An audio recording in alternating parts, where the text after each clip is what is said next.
আপনারও যদি মোবাইল প্রচুর পরিমাণে হ্যাং করছে বা আপনার মোবাইলের ব্যাটারি অনেক তাড়াতাড়ি শেষ হয়ে যাচ্ছে, তাহলে এই ভিডিওটা শুধুমাত্র আপনার জন্য। ফার্স্টে আপনি সেটিংয়ে চলে যাবেন, সেটিংয়ে যাওয়ার পর মাই ফোনে ক্লিক করবেন, ক্লিক করার পর নিচে স্ক্রল করার পর এই বিল নাম্বারের উপর ৭ বার ক্লিক করবেন, ক্লিক করার পর এখান থেকে ডেভেলপমেন্ট অপশন সার্চ করে নেবেন, সার্চ করার পর অন করে নেবেন, অন করার পর এখানে স্ক্রল করতে করতে দেখবেন কোথায় ব্যাকগ্রাউন্ড প্রসেস লিমিট লেখা এখান থেকে ব্যাকগ্রাউন্ড প্রসেস লিমিটে ক্লিক করবেন। আপনাদের যেভাবে দেখাচ্ছি আপনারা সেভাবে সেট করে রাখবেন। যেমন এখানে দেখতে পাচ্ছেন অ্যাট মোস্ট 1 প্রসেস লেখা আছে।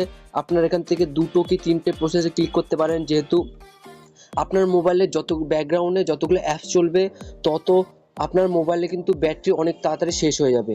আপনারা এখান থেকে অ্যাট মোস্ট 2টো থেকে 3টে বা একটা করে রাখতে পারেন, তাহলে আপনার মোবাইলের ব্যাটারিও তাড়াতাড়ি শেষ হবে না আর আপনার মোবাইলও হ্যাং করবে না। ভিডিওটা ভালো লেগে থাকলে একটা লাইক করে পাশে থাকবেন।